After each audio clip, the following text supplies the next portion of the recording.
Hello, everyone, and welcome to the Life Transformations Podcast. I'm your host, Leo, and today I am joined by Pravar Srivastava. You let me know if I'm saying that correctly. That's perfectly fine. Yeah, Hi. perfect. Thank Thank you. you. Thank you for having me. Yeah, and thank you for joining. And you are known as at Barney Lifts 95 on Right. Instagram. And I've seen a lot of your own progress in your story. So I guess you lost 67 kilos, I believe, something like that. Yeah. That's Which is a huge achievement. And so I have prepared a few questions for you and some things I would like to ask you. And towards the end, I will also open up if there is anything that you want to ask me. So I will also answer anything you want there. And yeah, so it's really a pleasure talking to you and really curious to hear about your story. likewise, likewise. So, I'll just begin and tell you how I Go for began in this. it. So, it began when I was 14 years old, and all my life till then, I was a very obese, overweight child, and I didn't really care much about it. But in full disclosure, going through puberty, studying in a public school, a lot of bullying that came with it. I'm sure you can relate to it. Yeah. S- Yeah. Uh, it basically the final push that came for me was because of a girl. I'm being very, honest about it. And funnily enough, just 1 month before I actually joined the gym, uh, you're aware of bariatric surgery, where they Yeah. basically cut down your stomach. Yeah. My family was, very worried about me, and they had already spoken to a surgeon. Things were lined up. It was supposed to happen in a month. And at that time, I remember telling my father that, I want to join the gym. And it's not like the first time I was joining a gym. 1 year prior, I paid for a membership. It went to waste. So it was the last Hail Mary. And they're like, go ahead. We'll see what you can do in 1 month. And nevertheless, we still have the surgery scheduled for you. And in that 1 month, I remember I lost 5 or 6 kgs. Oh, Maybe it great. was newbie game, never really experienced exercising, but that small, thing built the momentum and gave me some confidence. And then I stuck to it for 10 to 11 months. And I remember sacrificing a lot of my schooling. I was in 10th grade. A lot of attendance I missed and a lot of classes. But luckily, my teachers supported this because it was really abnormal because I was not that tall also. And I had no issues like no blood work issues, no thyroid, nothing like that. It was just a lifestyle problem, a lifestyle issue. So I lost about 67 kgs in 11 months and of course ended up with loose skin. Mostly it was just crash dieting, doing hours of cardio with minimal weight training. It was not until 2 years I really got into weight training. And it sounds funny now, but I was always mesmerized by bodybuilding. I guess that's something I still admire. And in 2012, I remember uh, we had like an international competition here for bodybuilding, probably even the first or second edition, where bodybuilding also started to open its borders, for international athletes to come in and compete. Okay. And I remember meeting Jay Cutler. Oh, I'm sure you're aware. wow. Wow. So, and I spent the entire day at the exposition, I have to meet him, I have to meet him. And I met him and I sat down and I cried because I couldn't believe, that's the guy I saw, like, in the motivational videos. There used to be pages and a channel called Makaveli Motivation. Okay.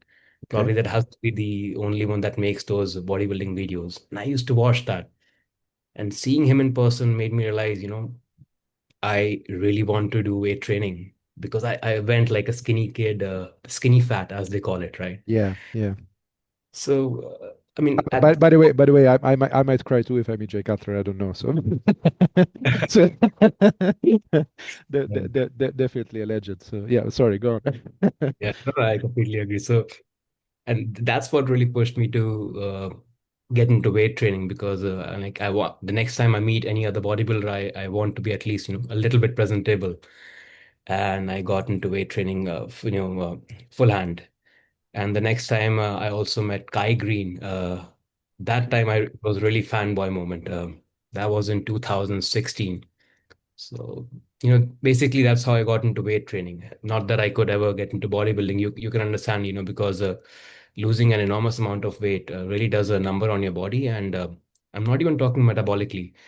It's the skin. And again, in full disclosure, I even underwent an abdominoplasty. So, despite me training for years and years, trying to gain as much muscle as I could, by 2017, I made peace with the fact that, if I were to, it was a very personal decision, psychological, that, I decided to go ahead and get the abdominoplasty. And like, because of which I had to take a back seat with my training at least 2 months. So it was a purely cosmetic procedure where I had like all of my lower abdomen, a lot of dead skin, cut and stitched back up. So I had to think a lot about it, but my family was supportive. Mhm. And 2 months, 3 months, and then I got back to training. I still face a little issue when with the abdominal stretch. I think it's a lifetime thing, but that at least made me feel better psychologically. Yeah, And and it's super important. Yeah. So I yeah, get that. Yeah. yeah. And it was after that I also started to develop my career in fitness, doing some certifications from the American Council on Exercise, strength and conditioning specialist, pursued my bachelor in physical education. And at that point, I knew that, I want to be fully immersed in the, world of sports, bodybuilding, fitness. So that made me pursue my higher education with an MBA in sports management as well. And even now, like I'm currently teaching at a university here in India. Wow. I'm assistant professor, but I still offer online coaching. And I saw that you've also very recently started to, and it's really amazing. If you could help even one person, that really gives you a lot of satisfaction. So I also do that from time to time, but yeah, like that's like the entire journey how I got into weight loss, strength training, and I still like to tell myself that in my own head, I'm a bodybuilder, and my training is purely based around that. So it really helps me stay grounded. And I Yeah. think I you, mean, yeah. Sorry. no, I'm sorry. Yeah. I was just saying that you could relate to the fact that it's more therapeutic now. The longer you do it, losing weight, gaining muscle, all of these things start to fade out. It becomes purely therapeutic. Yeah, agreed. Agreed. And I mean, I definitely get a lot of um, yeah, I guess mental um, stability in a way from lifting and from training. So that's definitely one big part of it, always. And by the way, you are. I mean, bodybuilding doesn't have to mean that you are competing, right? So Yeah, it's lifestyle. yeah, so it's but it's amazing to hear also that you have like basically yeah, also gotten higher education in the subject, and that you are teaching and you're working in the field. It's amazing to hear. So you're, I have this kind of viewpoint that sometimes we need to get to our lowest to be able to get to our highest. That's my own experience. So for me, I had to really feel like I was at the bottom in my life before I could lift myself up again, I guess. So That's and true. That's yeah, really true. yeah, And talking about training as a therapy, I recently saw one of your posts. You mentioned that you're taking a very conscious break from training, yes, and it made me smile because I mean it's very difficult, right? Something you usually do when you're not well, or some commitments while traveling. But to take a conscious break, people who do not train, they'll think it's what's the big deal? What's the big deal? It's just 7 days without training. But those who go to the gym, they know that that's a huge thing to consciously step back from the gym. You know yeah. that you're going to be refueled, but those 7 days. I know. So it's something I've been contemplating, and I just decided, okay, I'm gonna do this. I'm gonna try this out and see how it affects me. Because also, if I am, I feel the mindset is also like if I'm too afraid of doing stuff like this and of losing momentum or anything like that, then I don't have that stability that I need long term, right? So for That's me, a it's good point. for me, it's like, okay, let me try this out. Let me take control of this before I get to a point where I'm burned out and then maybe I have to take a break because I get sick or anything like that, right? So okay, let me just try to control this myself, take 1 week break, and then get back to it. But yes, it's not easy because I am addicted like anything else. Like I'm a food addict basically at the ground of my core. So I have to use my addiction somewhere else. I work, I lift, and No, I get it's all of that. But yeah, no, but thank you for that feedback. And yeah, as you say, for most people, taking a break doesn't sound like much, but for somebody who lives consistently, it's a small but big decision. In a way. as your t-shirt also clearly mentions, consistency over perfection. So Yes. Here is the message. Yeah, yeah, and yeah. So this is an RP T-shirt. This is kind of their uh, slogan, which I definitely follow. I'll try to. And it's basically what I say to a lot of people, also, especially if they're starting out on a fitness journey, and it's doing something a little bit better than what you were doing yesterday is a great way to start. And yeah, uh, small wins. yeah. So for you, basically, if I understood this correctly, you basically lost all of that weight straight away in your teens, and then you've Yeah. been basically training ever since. Ever Yeah. since 16 years since I've been going to the gym now. Oh, that's amazing. That's amazing. Yeah. Yeah, I thought I saw a post of yours where you said it's 15 years in the gym. Yeah, that's it's yeah, great stuff. And yeah, so for me, I'm still a beginner. Basically, I've been going to the gym for about 2.5 years now, something like that. Yeah. And the Uh, fact that you began your journey, like it must have taken like a lot of mental preparation to really commit to this, like I'm going all in and there's no looking back. And that's really amazing, Leo. That's off to you. thank you, thank you. At the same time, it wasn't exactly like that. So, so Now I'm to so curious. so what I mean by that is that for example, something that I regret a little bit is that I didn't take a lot of proper before pictures because I didn't Oh, I have necessarily. the same regret. I have the same regret. Yeah. Yeah. So I because I didn't necessarily, I wasn't necessarily that sure of doing it all the way. So when I started off, it was mostly like, okay, it was one step at a time. So for me, it was first trying to get back some mobility. So I weighed 210 kilos. My God. Uh, and I also, when I was around my heaviest, about 200 kilos, I tore my ACL on the right side. So I was very stuck basically, and I had a very hard time moving around. Even with crutches, I could only do like 100, 200 meters or something. And it's so for me, the first part was gaining back mobility, you know, and then even just um, people think that it's a black and white thing, but there is a lot of nuances along the way. And already weighing like 170 kilos is completely different from weighing 210, even if you might not think so. And weighing 140 is completely different again from weighing 170. uh, and people just think, okay, you're fat or you're fit. Not that's not the way it works. So even just all those steps along the way are going to be very important, and they're going to help you a lot, right? So it's a yeah, it's a long journey, but so it wasn't necessarily that when I started I was like, I'm sure I'm going to make it all the way. But you build more self-confidence along the way when you keep doing it and you keep showing up for yourself basically.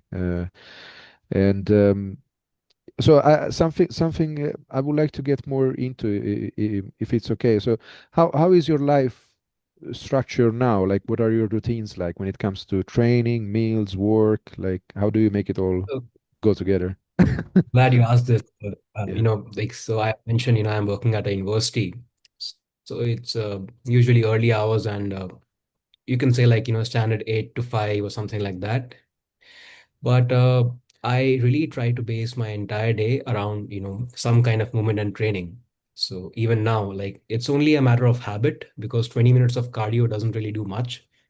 But before I, head to work, I always do 20 minutes of cardio, at least to give my mind that boost that, now you have begun movement. And even if you're going to be sitting for a long time, at least you know that you have the momentum and you can carry that over. And I try to train at least 4 days in a week, mostly on evenings. But 4 days non-negotiable. That's something I've kept with myself.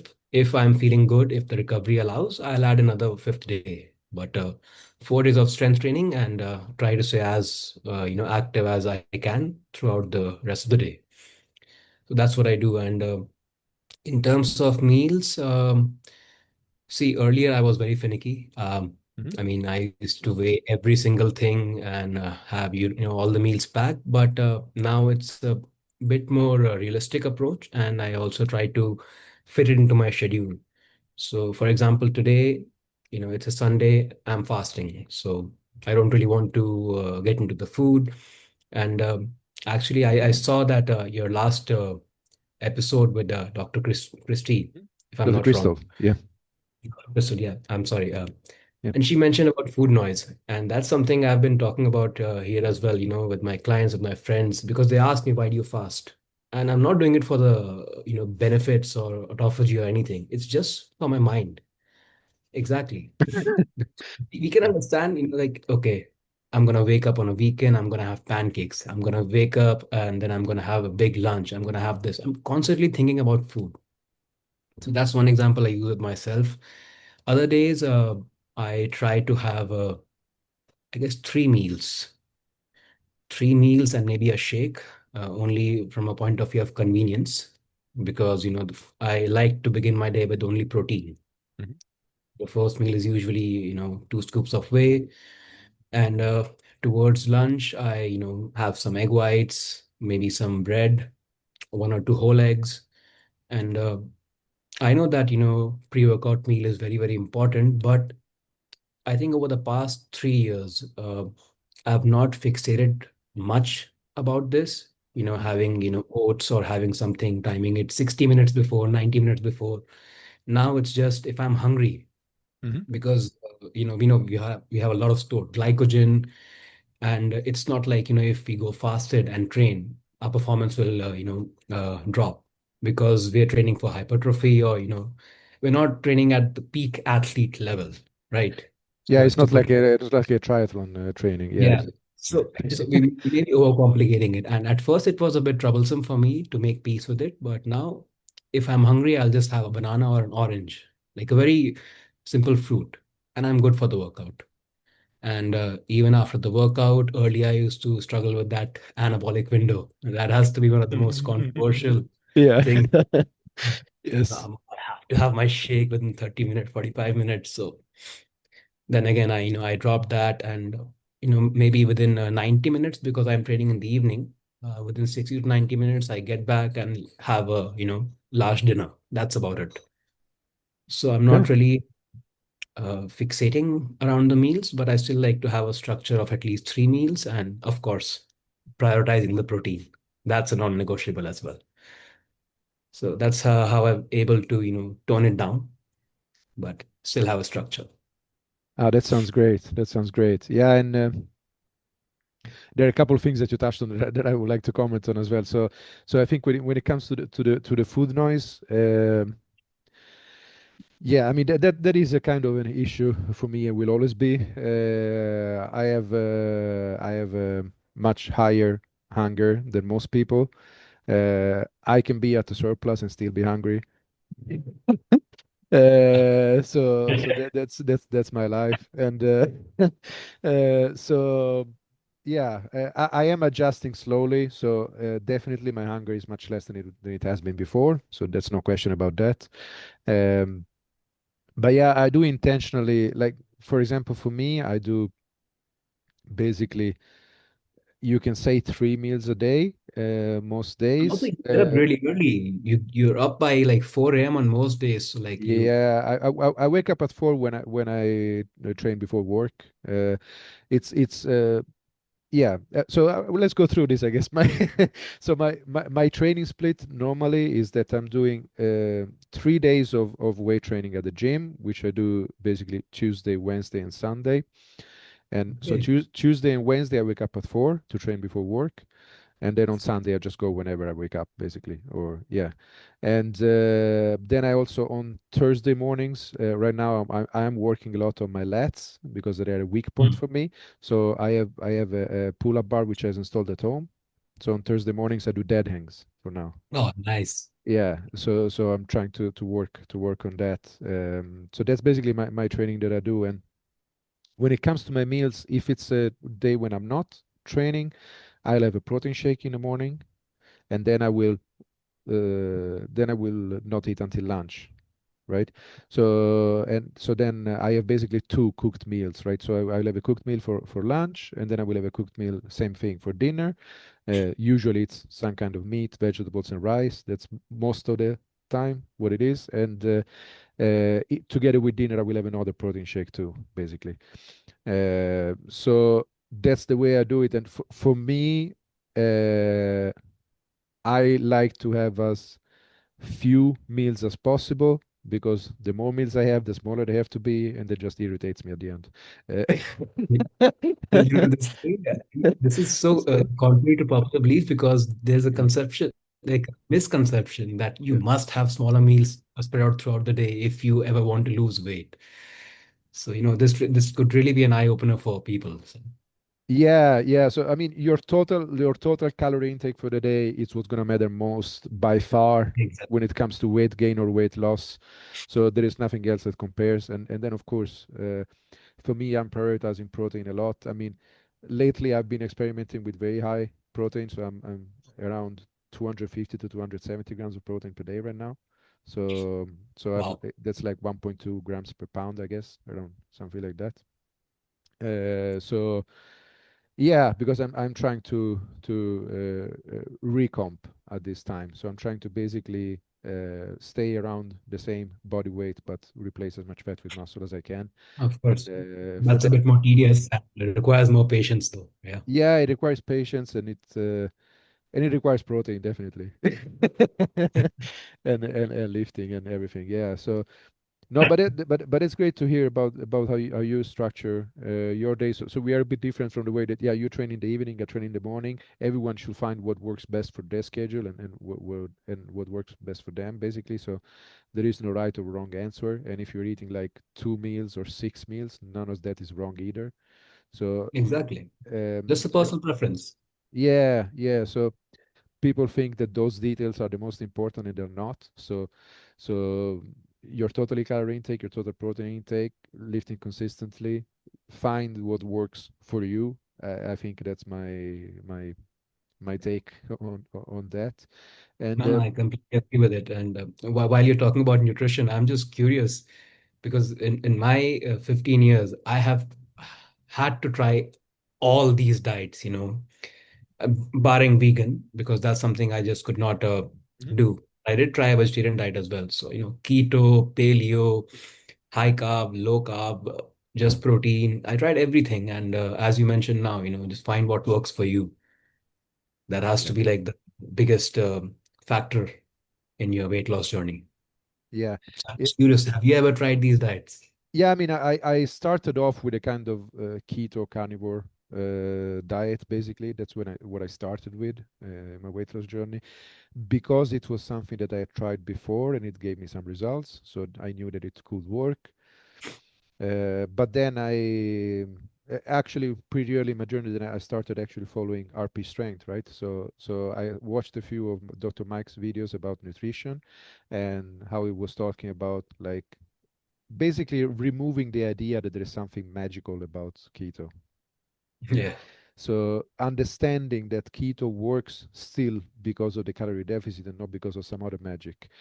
Exactly. So when I understood that, then I started to structure my diet differently and introduced more carbs and vegetables and other stuff. And so I have more of a balanced diet now. And yeah, but yeah, as you're saying, so um, this motto, right? Okay, let's take this motto Exactly. to nutrition, and I think it's if you try to do the perfect diet where everything is perfect and you only keep it for 1 week, that's not going to help anyone.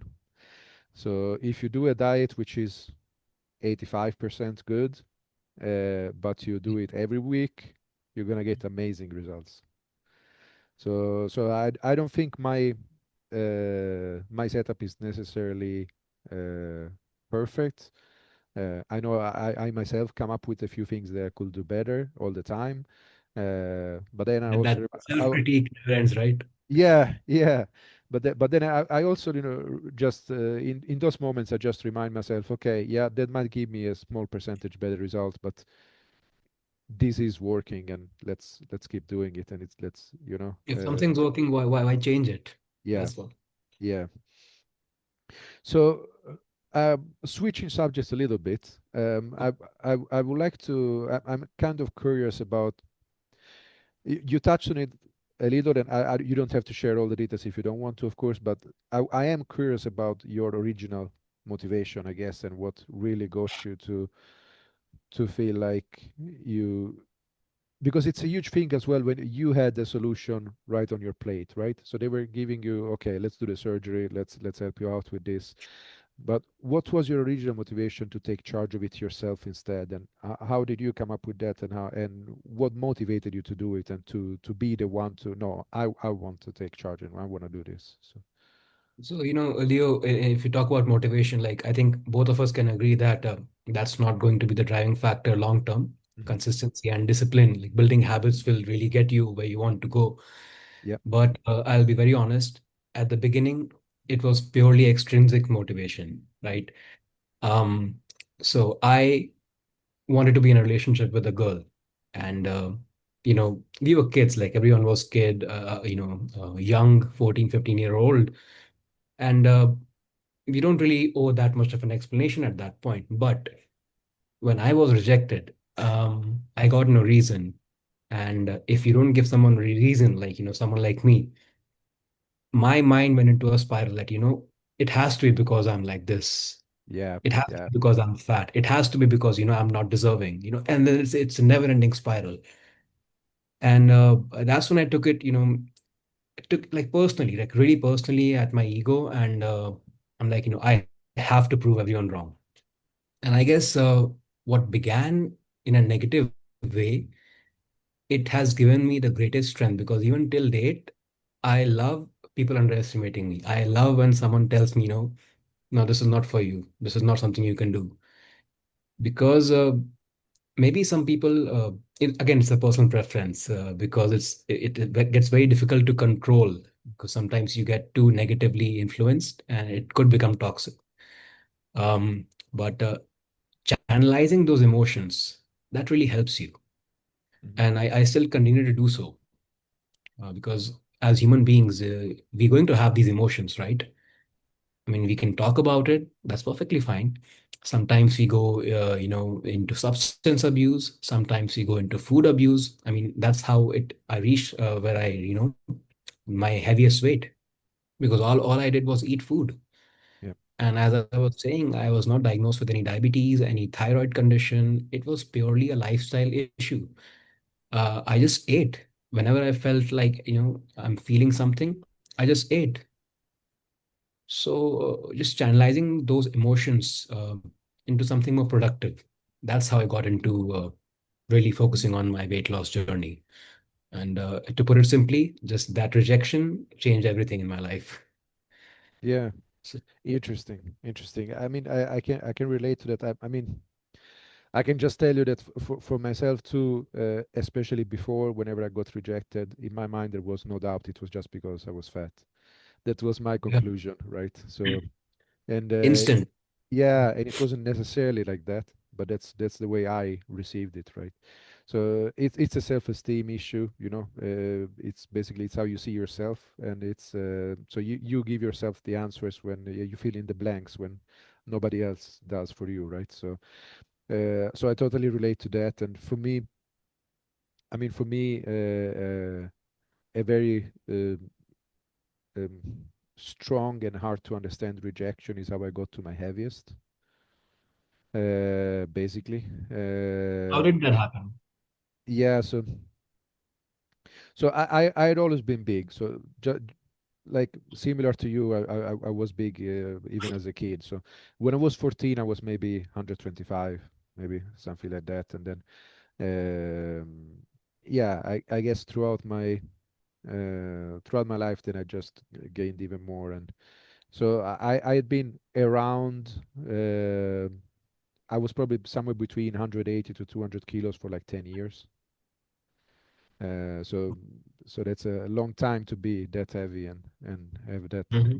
um, lifestyle, right? But so but I was, as you say, eating my feelings, right? So when I was really down, then I was just eating, and that was the only thing that could make me feel better. Just that feeling of being full gave me some type of short-term satisfaction that nothing else could at that time. And I guess in a way, maybe luckily it wasn't drugs or alcohol because maybe it could have ended up even worse. But yeah, this was bad enough. um, but you know, so and for me the starting point to get back was actually um, I talked uh, to a healthcare professional after I had been you know, during COVID, I was isolated for a long time too, Hmm. and that was shortly after I'd gone through heartbreak and all of that stuff. So uh, I I was really at a kind of a low point. I had a meeting with a healthcare professional because we were discussing together with work to get him back to the office and all of that stuff instead of working from home at that time. And there was somebody who basically uh, looked me in the eyes and said that she saw that I was down and she saw that I was sad, and that was one of the first like actual human interactions I'd had in a long time. Yeah. Because most people will see me, they will just see what they saw, they will see my weight, they will see, There's an immediate stereotype. Like I understand what you mean. Yeah. yeah, and they wouldn't really see the person behind, right? So for me, that's what started it all in a way, and just getting seen as a person and yeah, then I had to still work on my emotions and work a lot on that stuff before actually starting to lose weight. That was my experience anyways. So I had to get to a point where I believed that the things I wanted for my life were still possible basically. And um, that's the only way that then it was worth it to put down the work in a way, right? um, So for me, I'm very open about this, and still, what I want to do is I want to build a family. That is something which I aim to do, and um, yeah, uh, partially because I grew up in a family which was a bit unstable, and we had a lot. Yeah, I had quite a lot of trouble in my childhood, and I didn't really. I guess turn out the way I would have liked to. Even though, of course, my parents did the best with the situations they had, but yeah, there were a lot of stuff going on, and that has given me the drive to, I guess, give someone else what I didn't have myself, if you know what I Yeah. mean. So I know exactly what you mean. yeah, so I would love to create the stable and healthy family environment, and so that's something that I aim to do, and that has been like my main motivation and what has so I had to first believe that that was possible again, and then I start working towards that That must have been like a very difficult conversation you had to have with yourself. yeah. Yeah. Yeah, it was. You get to a point when you don't really value yourself so much, and then you have to change your mindset completely about that. And yeah, so, yeah, I guess mm, tell yourself that you are worth the trouble. Yeah, it's worth putting in. Yeah, It may seem that, no, we're not deserving, but if we don't tell ourselves, who else is going to do that, right? yeah, So that's very important. yeah. All right. So if we go back to where you are now, and you are teaching and you are coaching and you are training yourself and all of that stuff, and could I ask you what your current goals are? What are you working towards? Uh, so right now I'm weighing at around 103 kgs, 103 kgs. Same, And basically. Yeah. yeah, Yeah.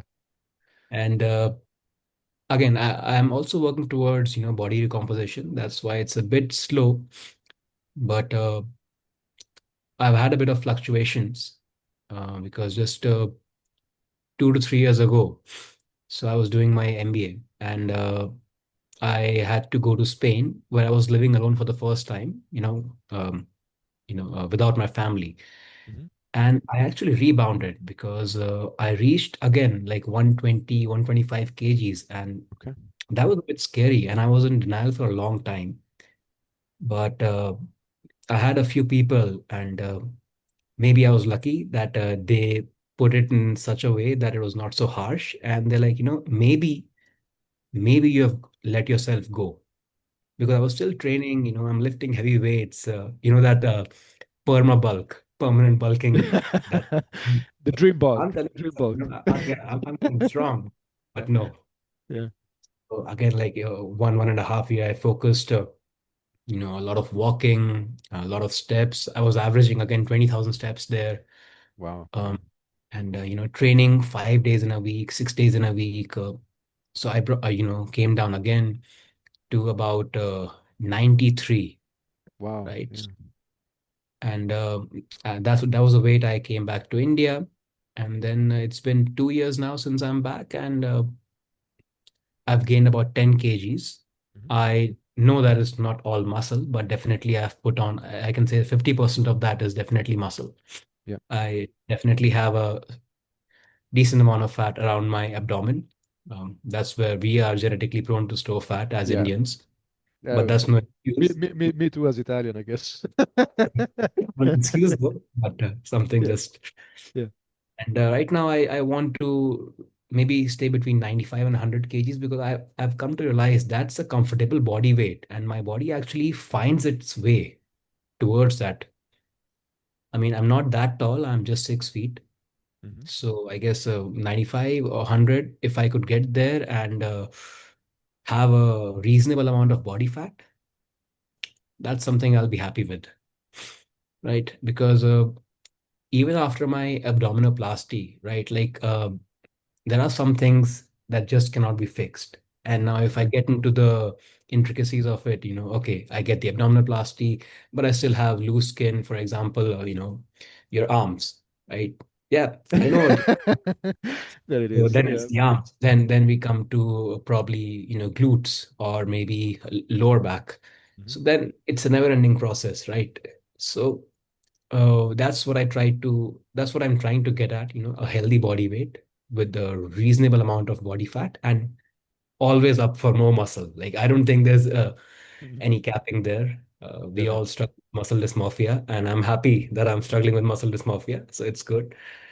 But also the mental aspect of it, and that's something very recent, because I must feel that I'm happy with the way I look, and it has to reflect in the habits, right? Put in an effort to dress well, right? It's fine, you're at a body weight, but that doesn't give you an excuse to slack off, on your grooming, on the way you dress. So I'm also focusing on that, because every time I look at myself in the mirror, I want to feel like, Yes, I'm working towards where I want to be, but I'm also happy with where I am right now because it's a long way, right? If I look back 15 years ago, I did not even think that I could ever lose weight, let alone, go in the gym and train, right? I'm sure you would have faced this issue that joining the gym, like as a beginner and in an overweight state, all eyes are on you, Yeah. right?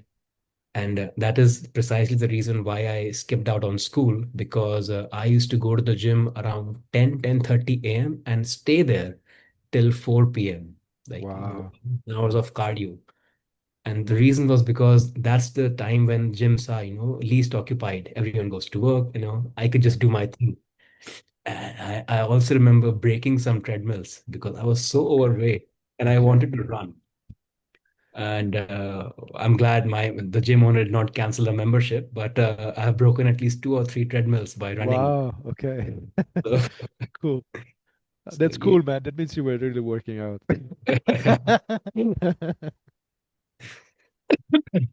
Yeah, so just feeling good in the skin you are. That has to be the ultimate goal.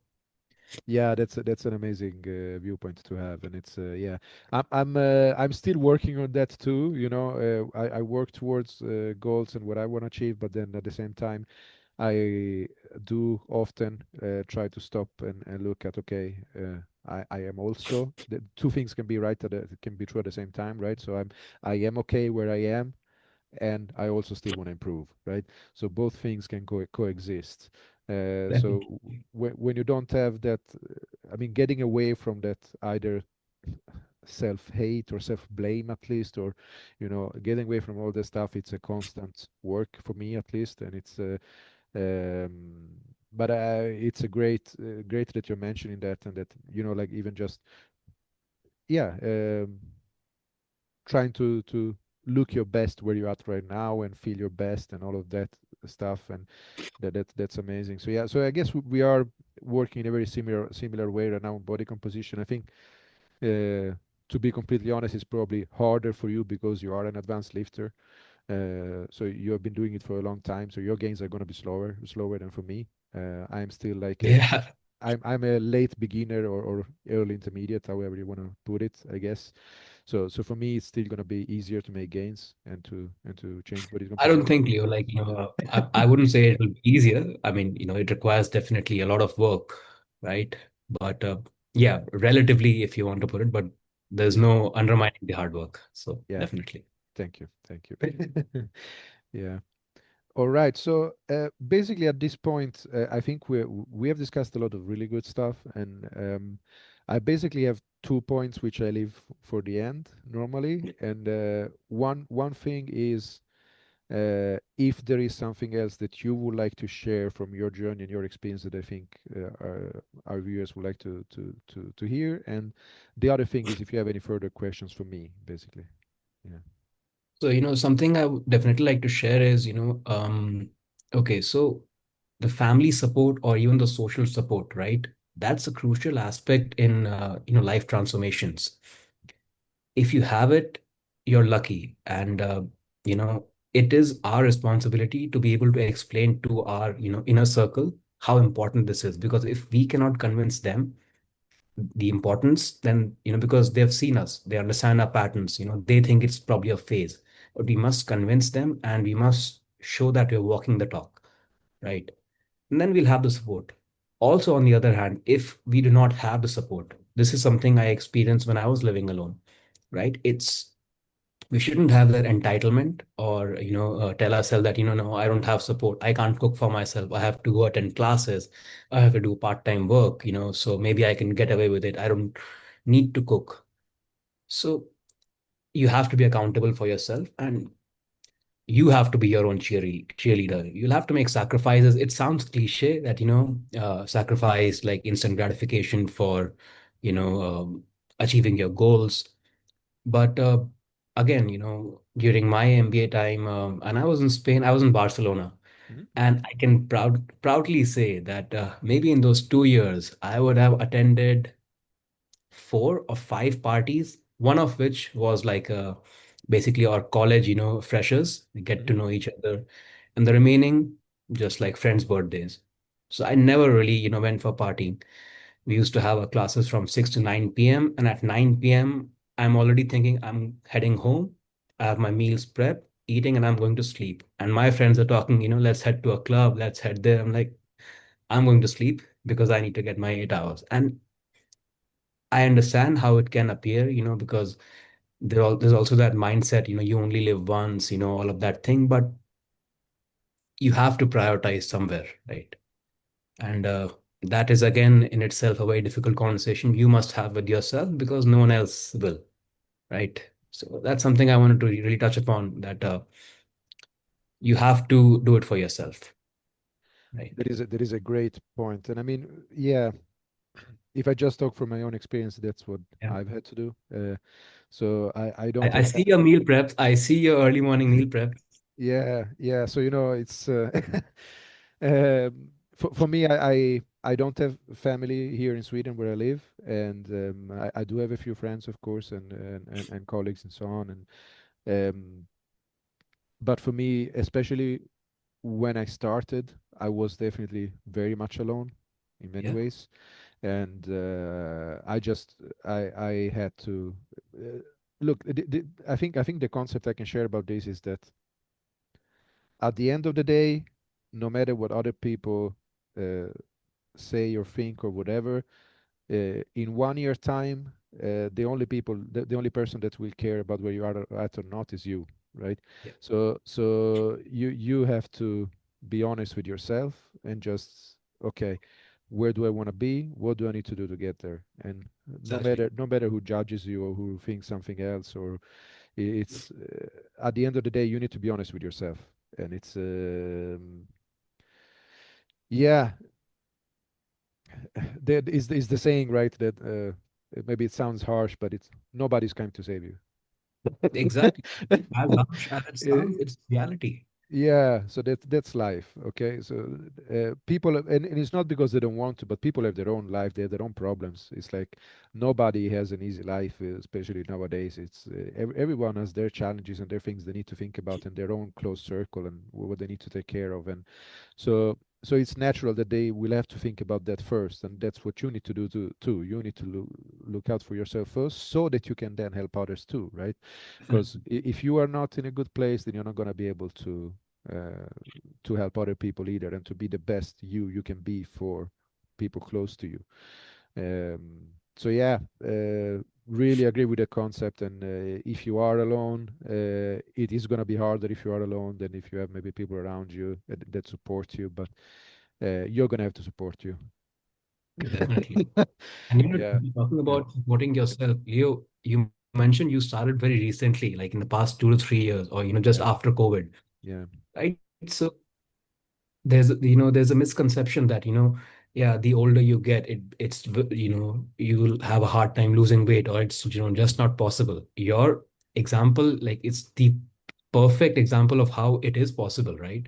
There's no restriction on you. There's no reason why you can't change your life after you've crossed 30, or if you're working at a full-time job. If you want it, it is possible. yeah. I mean, I So that's really started, amazing. yeah, I guess I started my weight loss journey at 35, I guess, yeah. Yeah, uh, and after a lifetime of being morbidly obese, basically. Yeah. So exactly. yeah, So while it is tough, it is definitely possible. yeah. I mean, I wouldn't. If you have the chance, I wouldn't recommend waiting. But so, but I definitely agree with your point that it's possible wherever you're at. And I actually know someone here in Sweden who is over 60 and has lost 30 kilos and started going into bodybuilding. So, Wow. there are all these examples of people who um, wherever they are, they take charge of their life and make a change. It's never too late, and and it doesn't have to be perfect straight away. You just kind of start Yeah, and there's going to be, times when you fail, but you must get back to it. yeah. Why do we fall? So we can learn to Ah, pick ourselves up. exactly. Iconic, iconic Yeah, Dark Knight. Yeah. All right. So I guess to close off, is there anything else that you would like to add or ask? Or yeah. I mean, I'm just curious because we didn't touch upon the topic of supplements. Mhm. At least from where I am, there's still a lot of noise around supplements and supplements that don't work, right? So people want the shortcut, and I'm not talking about the new GLP drugs, Mhm. right? They're definitely effective under medical supervision. I'm talking about this ephedra, fat burners, or carnitine, things like this, and people still taking pills or liquid forms, thinking that these things will help us, even though our diets are not good, or we're not really training, right? People can go to the gym, but what happens in the gym? It becomes more like a social affair, right? Well, there's nothing wrong with it because we need to have a social circle, but Mhm. if you're just going to chat or be on your phone or just do maybe 20 minutes of cardio and go back home, you can't expect results for the work you'd never put in. So what's your take on this? Yeah, I mean, when it comes to supplements, if we're talking about weight loss specifically, yeah, these new GLP-1 drugs, like I've been talking with Dr. Crystal, and those are one thing, right? And those are effective. They also have some side effects. Uh, Mhm. I personally think that's something that everyone will have to evaluate for themselves if it's the right decision to take or not. And it's so they definitely a help in managing hunger if that's what you need, right? But definitely inform yourself as much as you can on them and see if the pros and cons are right for you and your lifestyle and all of that. And when it comes to other supplements, I don't think there is a lot of other supplements which are very effective for weight loss at all, basically. And even with the GLP-1s, it still doesn't change why you lose weight. Yeah. So the way you lose weight is with a calorie deficit. So it's Right. basically you're consuming less calories than you're burning per day. And that's all there is to it. So when you're taking GLP-1s, they help you with hunger, and because you have more of this fullness effect, then you will eat less. You will eat less calories. You will lose weight. If you do a gastric surgery, your stomach will be smaller. You will consume less calories, which means you will be at a calorie deficit and you will lose weight. Exactly. Uh, there is no other magic to use. Uh, so As, basically, as, as hard as this sounds, there's no magic pill. So yeah. So other supplements are largely a scam, unfortunately, when it comes to weight loss. So, and I also think there is this common misconception. I hear people say all the time, lose weight without feeling hungry. I think that that's someone who's trying to sell you something, yeah, and the truth is that the way you lose weight is by being a little bit hungry. And I think there is something very liberating about that. yeah. Because if you're trying to find this perfect hack, just forget about that. Just do the basics, and it's. Sometimes you have to starve and go to bed hungry. That's the Yeah, reality. yeah, it is what it is. Yeah. And especially when I was at very high deficits, because towards the end of my weight loss journey, I was on like 1700 calories a day, which is very low for someone my size. Mhm. Uh, and I used to think for myself whenever I was really, really hungry, I try to teach myself to tell myself, good.